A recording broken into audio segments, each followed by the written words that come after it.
I've been doing leadership consulting since 1985 and had devoted my entire career.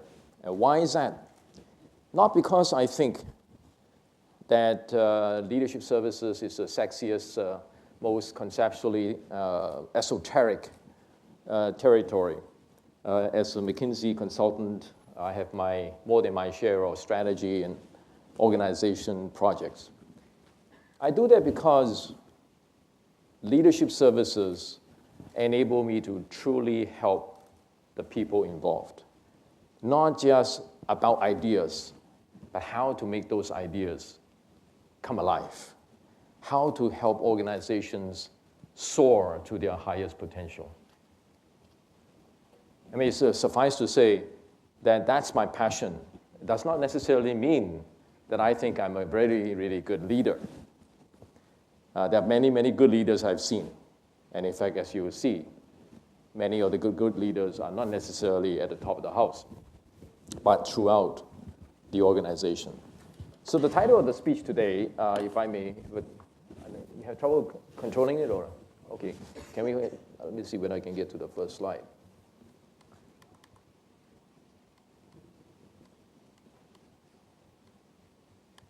All right, there we go.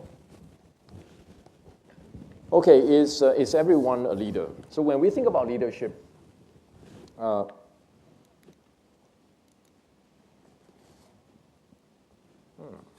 me just see whether this is.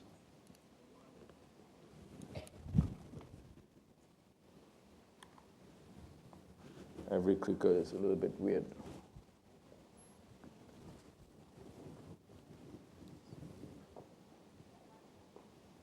This is the forward, right? Okay. This forward, All this right. backward. Okay, thank you. Sorry about that.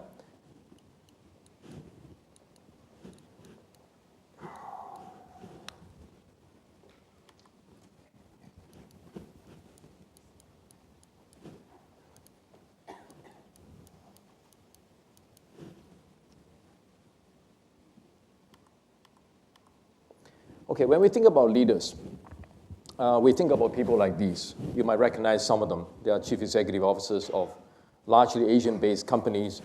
And there are a couple of locals. But there's one of them, Sergey, that is founder of Google. We tend to think about people at the top of the house, right?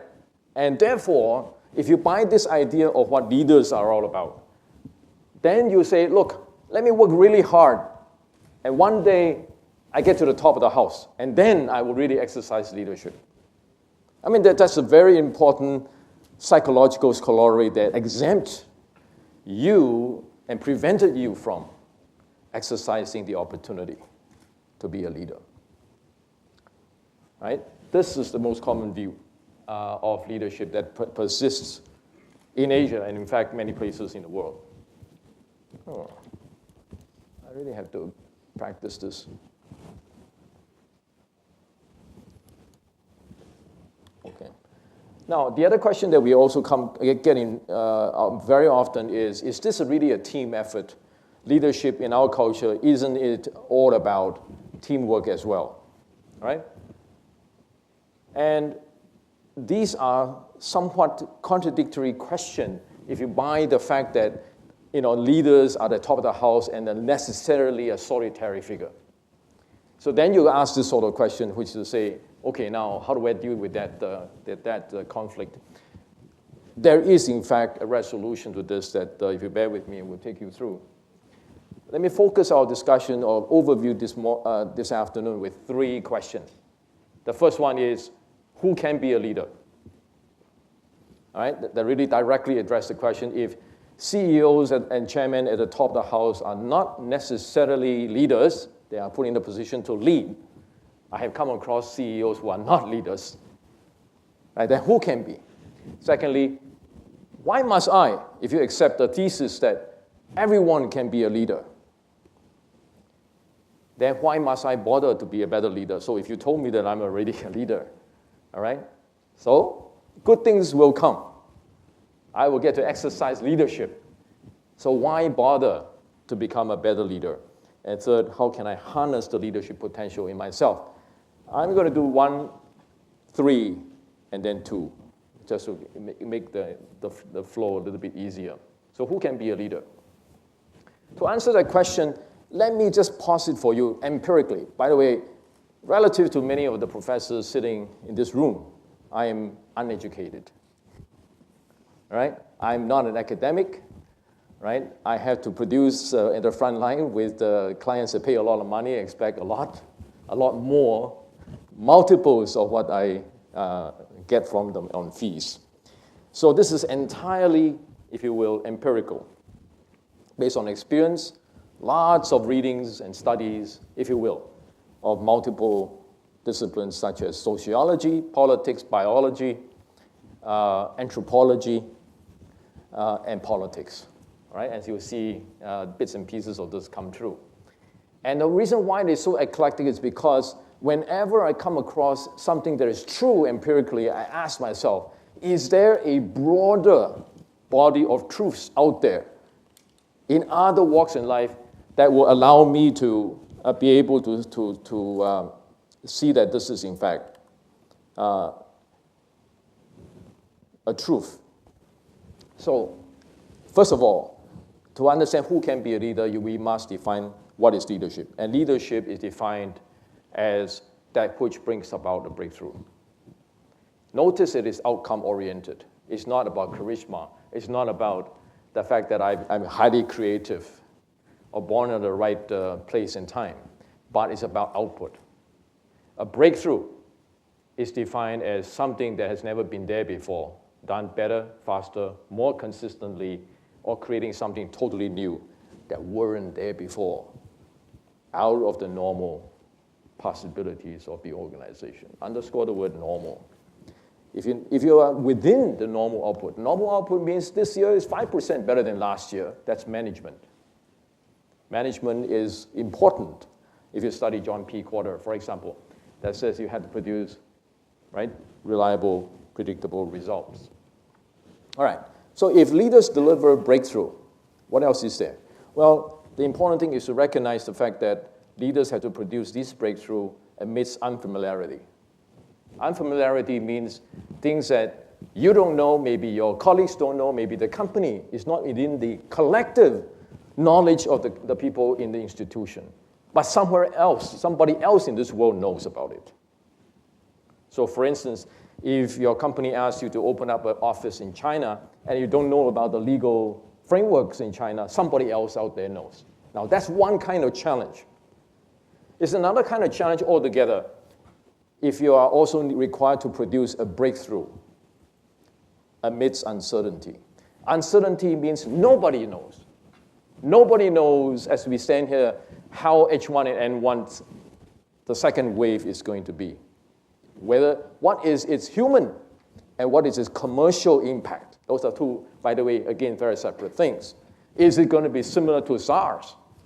We don't know, for instance. Uncertainty means where we don't know. Now, let me sort of summarize all these notions in this one little story, which is that this is the picture that's hung in the Library of Congress. It's one of my favorite photos whenever when I've seen it.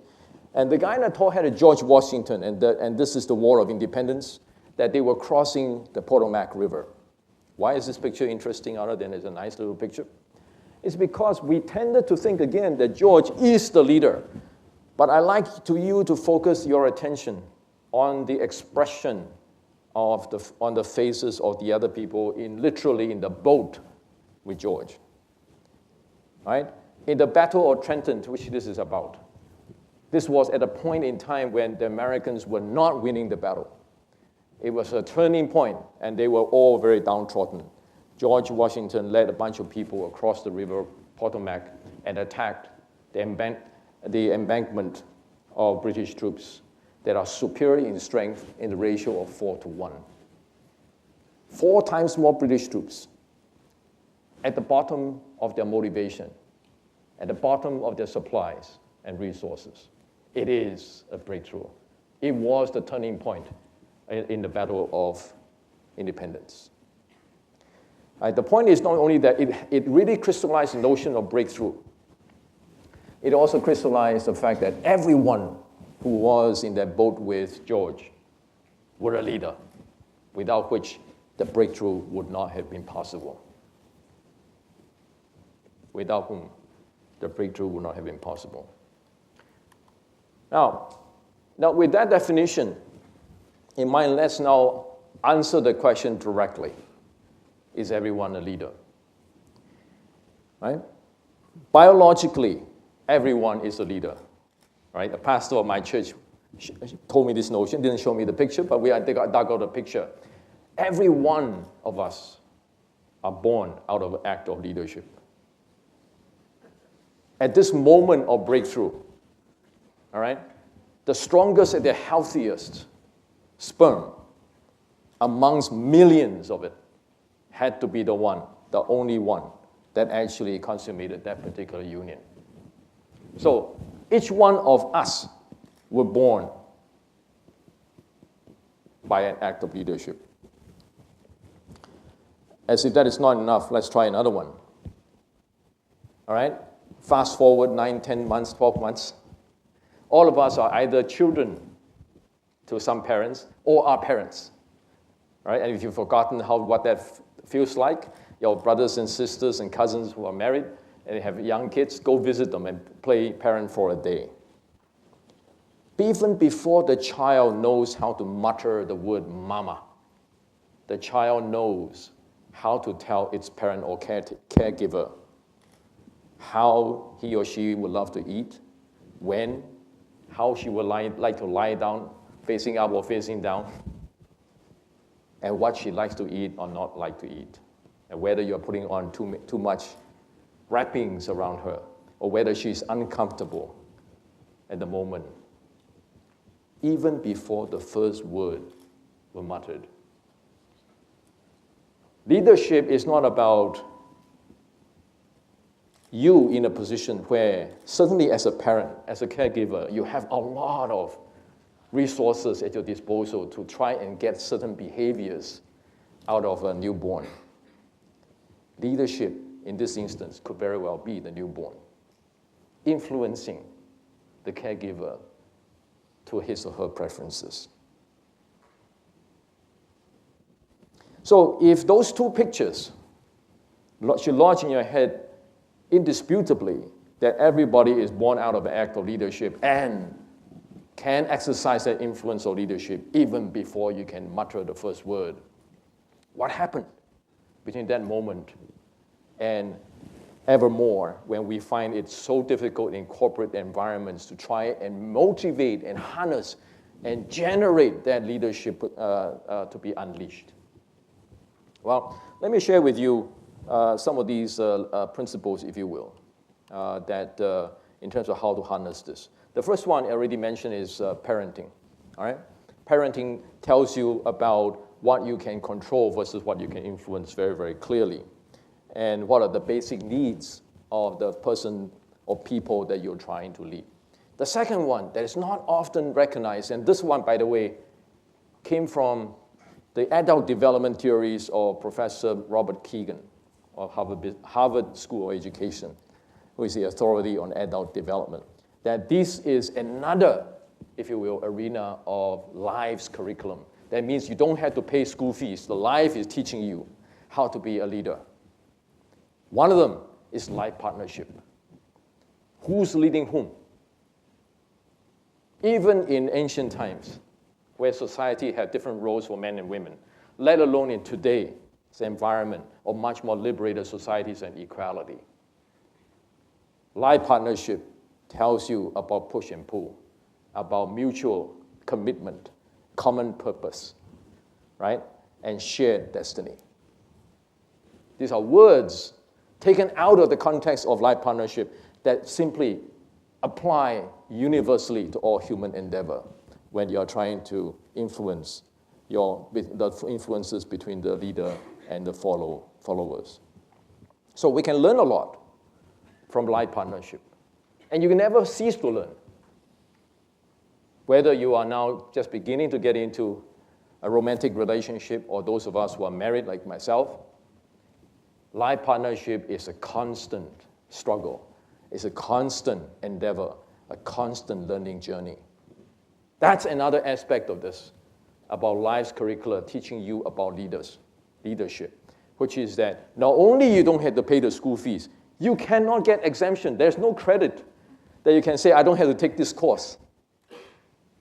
But you have to learn from it in order to get more out of life than otherwise the case. The third of the four arenas that Professor Keegan talked about is certainly very true. When I really look into the differences between executives that truly shine as leaders versus those don't, is that volunteers. I don't care whether it is looking after old folks or orphanage, as in the right-hand side. Voluntary community services have not been thought of as the most natural, free, right, grounds for developing your leadership. Why? Because everybody there is a volunteer. You know what that volunteers mean? I don't like you, I don't have to show up. Right? We are here for a common purpose, to look after the aged or look after orphans. And if you don't find a way to motivate the volunteers, right, and cannot be on the same page with them with regard to what are the currencies of mutual needs and mutual influences and mutual respect, you're going to get a revolt on your hand. Nobody's going to show up tomorrow. Okay? So voluntary community services represent a golden opportunity for many of us to do that. That's one of the reasons, by the way, over the last 20 years, in every community in which I operated personally, I always volunteered myself to at least 2, if not more, community services. And I believe I continue to get educated about my leadership shortcomings. And one is ahead of me in terms of opportunities to learn more. Finally, everyday workplace. Everyday workplace. All of us attend meetings, even now as university students, workshop, study group meetings and so on. The question is, if the meeting doesn't go well, whose fault is it? Is the guy, there's a facilitator, is a very bad facilitator, is a very bad chairman of the meeting, or that everyone in the meeting, right? Even if you're one day old with that particular unit, has the opportunity and obligation to make the meeting a success. Opportunity and obligation to lead is not the exclusive terrain of the anointed. So if Singapore fails to work, if the economy fails, well, can we all blame the government? Well, there's always a accountability and a certain extent to that. But we cannot ascribe away, cannot give away the opportunity and obligation for us to do our part.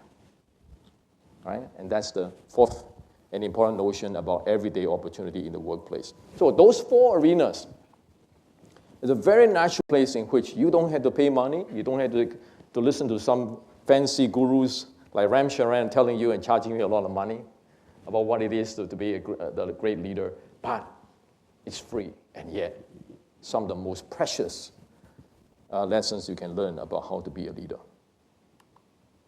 The second thing you can do is acquire the right leadership DNA. You give me any challenge of leadership, you can break it down into 4 components: knowledge, skills, qualities, and intrinsics. I'm going to explain that a little bit to you. And it's particularly useful. That's not the only way. I'm not dogmatic. This is not the only way to slice the leadership requirements. There's so many different models. I like this model. I'll tell you why. It's because knowledge is predominantly the activity of a lot of collective endeavors, institutional endeavors. Here, the university, corporate training institutes, right, military institutions, and so on are organized effort to transmit and impart knowledge. That's why you have to sit for exams. However, with the advent of technology, what you don't know, you can know by reading a book, can dial up Wikipedia, and within 15 minutes, what used to take days, months of study, now takes perhaps minutes and hours. Now, not everything, granted, can be learned in minutes and hours. Right? However, it is measured in those kind of quanta.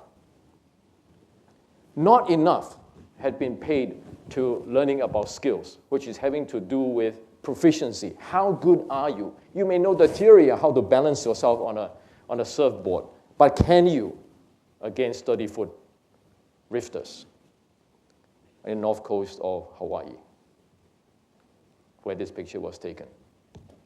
How good are you? It's a proficiency question, all right? And how many schools are, in fact, worrying about your proficiency? For example, how good are you to negotiate a labor contract under a variety of circumstances? It's a proficiency question. And pray tell, which business schools in the world are training their people with respect to things that they must know how to do and measure their proficiency in terms of how well do they do them? Third, quality. Now we're getting into the rarer and rarer, right, atmospheres, the terrain in which no schools are treading. We talk about these things, but we don't really do them. Which things like, for example, courage is a quality. Creativity is a quality. Why? Because you can take some lateral thinking courses and increase and improve your creativity. But it sure as hell helps if you're born with the creative genes, like Mozart. But to say that I'm not a Mozart, therefore I should give up playing the piano, all right, is defeatist, because you can, in fact, encourage and enhance your own creativity through years of practice and facing with the circumstances of challenge. You might be able to just innovate, if you will, right, such as this particular cat. Intrinsics is even harder. Intrinsics are, by definition, what you're born with, right? Extroversion. Some of us, myself included, are introverts. We go into ourselves to draw energy. Others, right, as the left-hand side suggests, on a Friday night after a hard, high-pressure week, they want to go out there and recharge a battery, in fact. It took me many years to understand this. Friday night, I'm so dead tired, and yet people go out there, right? Aren't they tired? No, they get their recharging by being around people, and they draw the energy from people. That's the telltale sign of the major difference between extroverts and introverts. But be that as it may, suppose I give you a challenge of, leading and establishing a beachhead in China and so on. You have to develop business. You have to be having high extroversion. So can you overcome this? Now, the School of Psychology around the world, including University of Michigan, will tell me that, no, that is a long shot. Intrinsics are very hard to change. My own empirical experience would suggest that under the right circumstances and challenge, you can displace and make enough improvement. Not on a standalone. I cannot improve your extraversion on a standalone basis, but together with a suitable challenge, I can improve knowledge, skills, and your qualities at the same time. I'm a living example standing right in front of you. 30 years of McKinsey. I feel very right at home here. And there's nothing more I'd rather do 30 years ago than to curl up with a book on Friday night. Extroversion can be improved, even though it is intrinsic. Now, why is this way of looking at the DNA of a leadership challenge helpful? It is helpful because corporate resources must be spent and allocated appropriately, right, in order to create the best leadership outcomes. By that, I mean, if you are the CEO of a company, there's no endless resources. Would you, knowing this, expend all your resources in teaching and training people on things that they can go read up on the internet?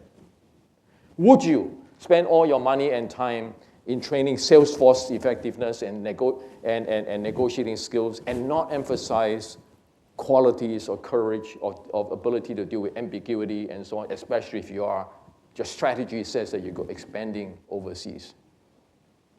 So these are very important things for the corporation to really consider, especially when you also need to take into consideration how long does it take and what will it take to effect some of these changes. As I mentioned, you can quarrel with me, certain knowledge will take longer, but knowledge, skills, qualities, and intrinsics, the time spent that's required to acquire those lengthens as you go down the list dramatically. And the degree of confidence with which you can engineer that to happen drops dramatically. And you need to understand that, because then you're into the terrain of not just say manufacturing widgets. Producing leaders is not about manufacturing. It is about creating the environment and to see whether the right qualities do emerge. It is, the best you can do is talk about yield. If you're talking about 50, 60% yield on the first pass, you're doing extremely well. Or something that is otherwise given to random walk, an act of accident. Right? Now, I don't want to criticize my fellow colleagues in the industry of human resource consulting, nor practices such as, for example, rotation. Company says, you are high potential, let me send you around. Every 2 years, I post you to different places. But when you do, you are actually practicing, right, development by accident. In case something happens, that you might be able to acquire some knowledge and skills, and hopefully your quality might shine. It is like if I send you out there often enough, you see enough, you might run into a great opportunity and change. That's something for you to consider. All right, let me move on. The third thing to do is to push beyond comfort zone. This perhaps is the most important thing for this audience in Asians, because we like our comfort zone more than other nationals, right? Anthropologically, there's a long story about why that is the case, but I don't want to get into that. But the fact of the matter is that whether you are Malay or Chinese Singaporean or you are Indian Singaporean, it doesn't matter. The average, the median is that we're way below the Europeans and the Americans. We need to be kicked in the butt, so to speak, to be able to get out of our comfort zone. And yet, this is the most important element in leadership development. If you're in a comfort zone, you're not learning enough. If you're not taking risks, you're not learning enough. I was with some instructors at West Point of an insider tour of West Point several years ago. These are bemedaled warriors coming straight back from Iraq and the early days of Afghanistan. Their job is not to yell at the cadet, contrary to my expectation. These people stand around and practically do nothing till they are asked by the cadet, sir, what's your advice in terms of what I should be doing? And then the instructor will enter into a dialogue at the point of near failure and setback. The exercise was clearly not going well. And the cadet has no choice but to approach the instructor and say, for a consultation, out of the comfort zone. The cadet leader, designated to lead that particular mission, is on the point of failure. And the instructor, right, is having a dialogue to sort of see what he had considered, why is it, what are you seeing, what is happening out there, you think? Why are people not listening to you? And so on. It's this kind of dialogue that was going on that truly helped the cadet that was designated to be leader to really find his own steps to regain that confidence, to have that recovery. Now you can understand why is it so difficult, because how many companies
than the conventional wisdom. There's a great aha moment. That's a breakthrough.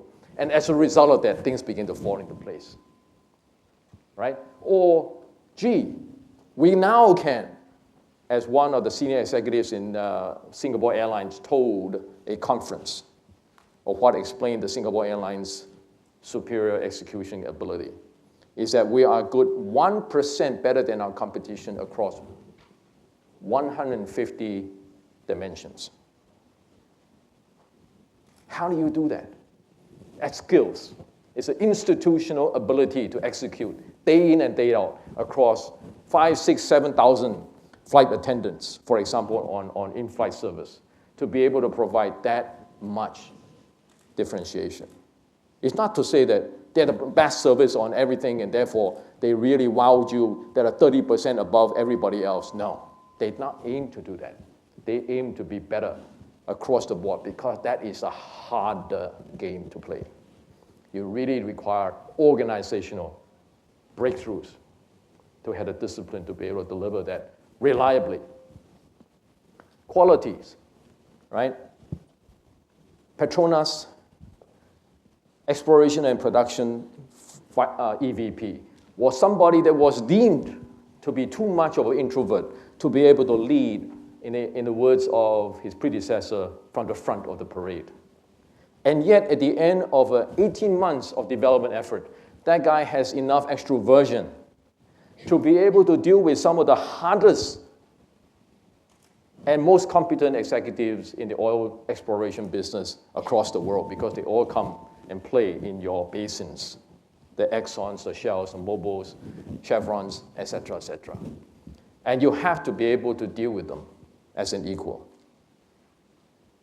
That takes a breakthrough. So no business breakthrough is possible without a personal breakthrough. If you understood that, and you are able to put people through a situation where they must produce a business breakthrough, and then look at the KSQI that will be required, and ask yourself the question, for this particular group of executives and the lead executive, what must be the personal breakthrough? Then I think you got the solution to the magical return question.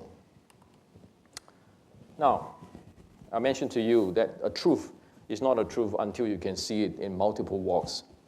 Some of you might be able to recognize the faces.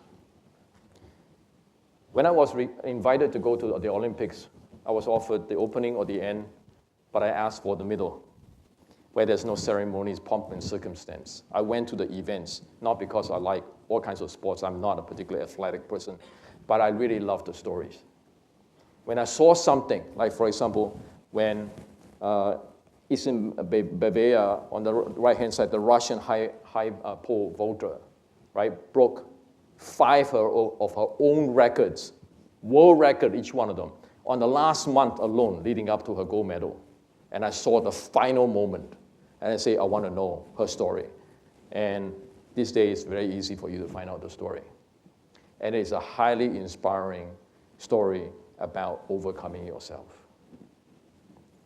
In the last month, there was no competition. She already set the world record. And yet she went on and set 5 more world records in the last month. Why does she do it? And in the last jump, she covered herself with a blanket and meditated or prayed or whatever she was doing was not visible to the camera. And then the camera zoomed in on her determination. There was calm, there was determination, and then she went over again, another world record. This is the clearest example, right, in different walks of life that demonstrate the fact of a personal breakthrough, right? It's not a one-time effort by fluke or, it's a constant battle that you fight to overcome yourself. Now, for those of you who are more taken with Asian examples, I only think I wanted to see, this is Zhang Ning. China got, I don't know, I remember, 45 or 50 gold medals, all right? So if it is Singapore, there's no question who's going to carry the flag because there's only 1 medal. But if you have 50 medals to contend with, why did China pick Zhang Ning to carry the flag of the nation? Right? That is because she was put out to wilderness because she lost a match that took China down against Indonesia, the Uber Cup. And for 10 years, she was in the wilderness because there are thousands and thousands of badminton players to come in the pipeline. And yet the coach encouraged her to never give up, to come back again and again. And she is the oldest badminton player anywhere in any competition in the Olympics. And she beat 3 of her country women to get the gold medal, including the world #1 seed to get the gold medal. And every round that she passed, she would kneel down and cry because her knee, as you can see in the blue bandage, is really inflamed and gathering. It's getting bloated, getting more and more bloated. Imagine the pain, imagine the courage, and imagine the determination to overcome yourself. Now, this happens to be the more heroic elements, but it is precisely this kind of things that can give us a sense of what this is really about. This is not about glory. This is not about triumphing over your competition and wallop them, whatever the phrase is. This is about triumph over yourself. Pushing yourself out of the comfort zone, taking on the challenge. Now, talking about that, that brings me to the 4th ways in which you can harness your leadership potential. I love this story because when I researched it, I was aghast at the fact that Sir Winston Churchill tried so hard and never succeeded to become a leader before the war, and was the only wartime prime minister that was ousted on the year the war was declared victorious. What happened? What happened? Well, World War II was his opportunity. Before World War II, to be a successful politician with high ambition, you have to, during those days, be a war hero. Just being born with the right nobility in your background is not good enough. You have to win the war. And as his biography said, he looked ridiculous, right? Grotesque was the word used, on a horse in uniform.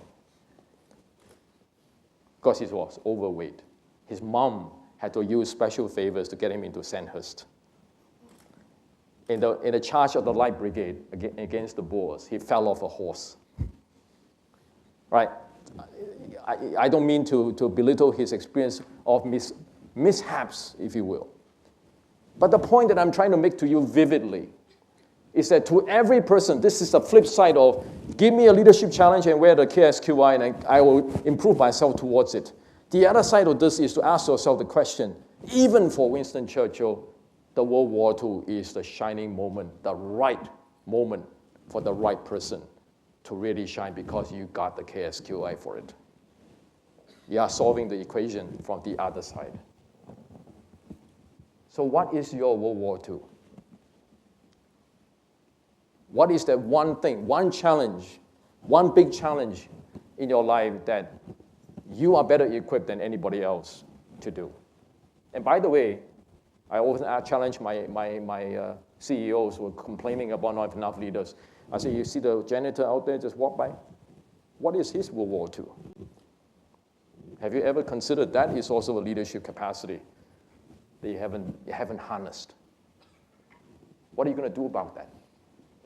So it has enormous practical implication in corporate and collective endeavors to really tap on and harness the potential of literally everyone. Final point, this is a marathon. This is not a short spurt. Don't expect sending your top executives to Harvard Business School advanced management program at $70,000 a pop. It's going to solve your problem. This is a marathon. You have to improve and order KSQI over a lifetime. So, why must I be a better leader? If this talk convinced that all of us are born a leader, right? And there are enormous opportunities for us to get systematic about how to harness our leadership potential or go for that big challenge or both.